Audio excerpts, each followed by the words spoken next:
Keegan Kogan.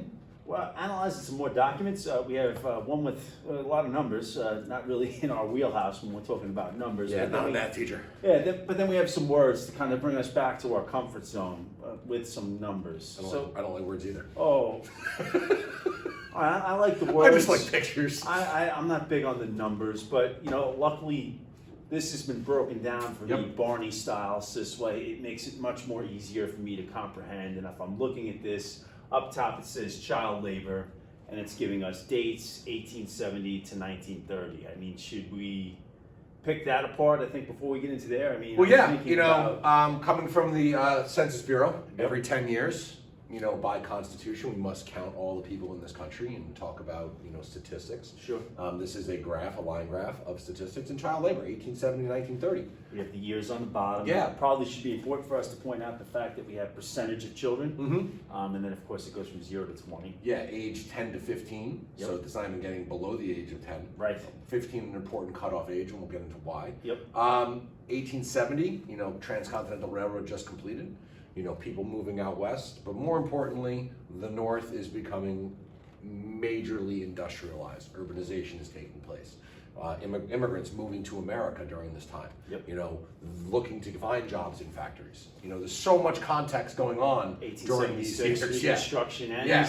Since we're talking about urbanization, now you're starting to see more and more skyscrapers built. More and more people going to the cities because there is an abundance of jobs. The Carnegies, the Rockefellers, the Vanderbilts, the Morgans of the world are becoming really rich. Since we're bringing them up too, we should also mention, government, when it came to business, they had like a hands-off, laissez-faire approach to it, which will be evident right here as we get into Exactly. Because this is addressing a part of the workforce. So we see, from 1870, about 13% of children between the ages of 10 and 15 are working.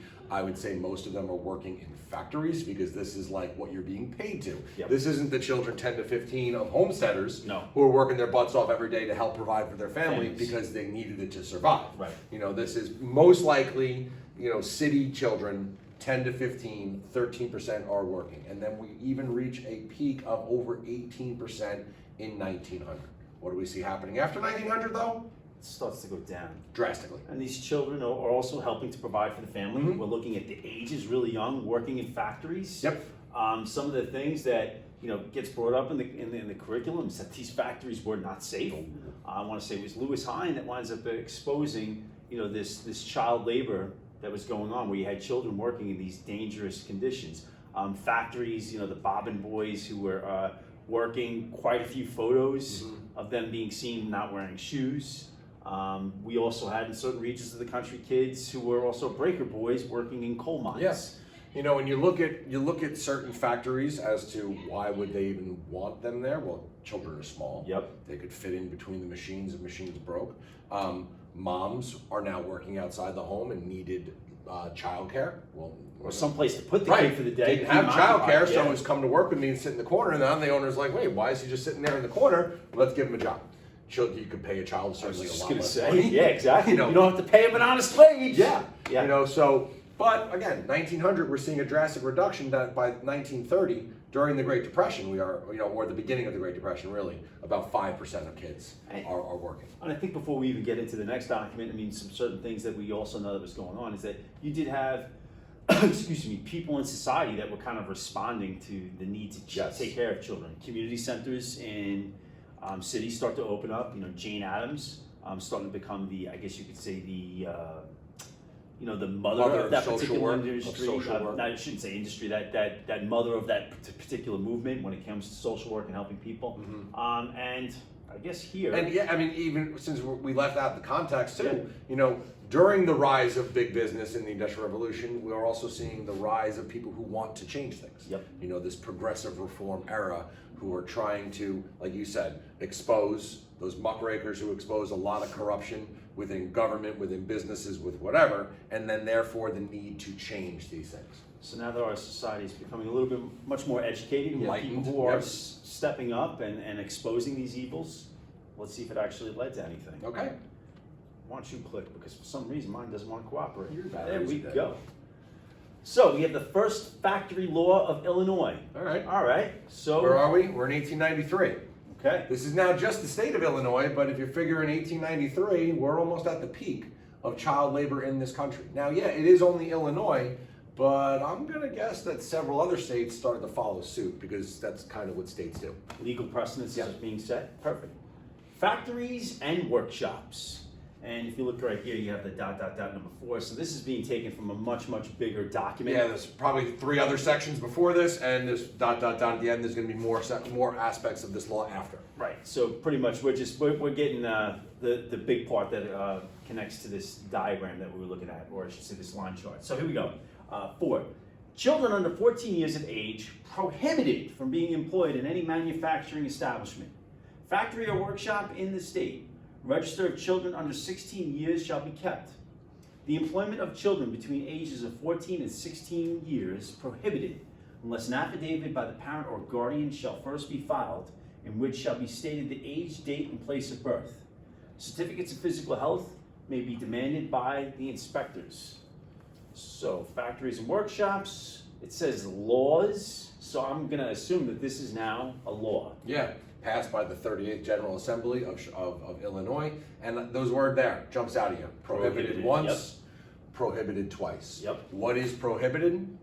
Children under the age of 14 from working in any sort of manufacturing establishment, any factory or shop. Can't work.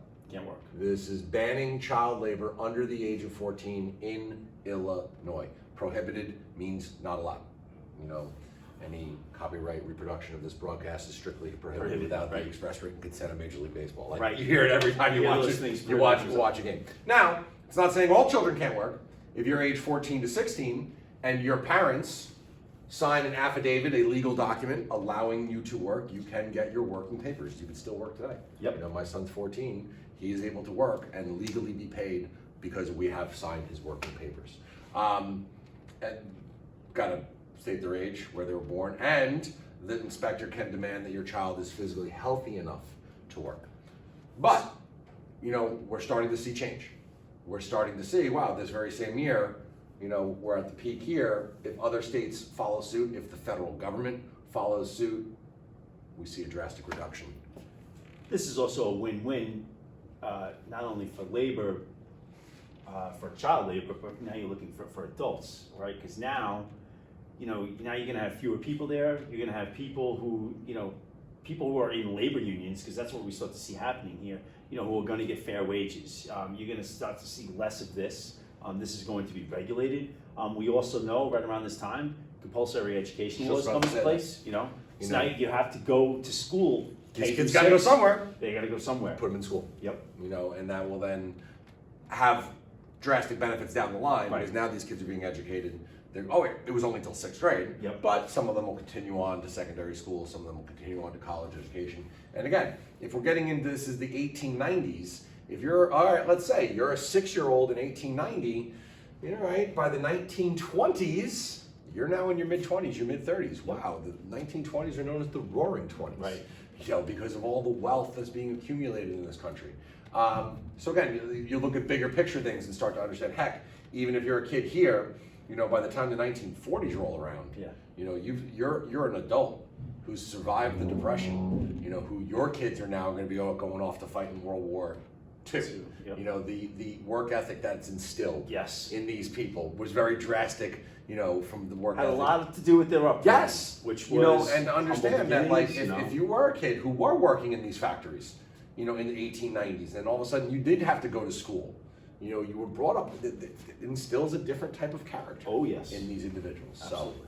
Cool. Great documents. Yeah, good. Anything else we got? So we're good. Thanks for watching.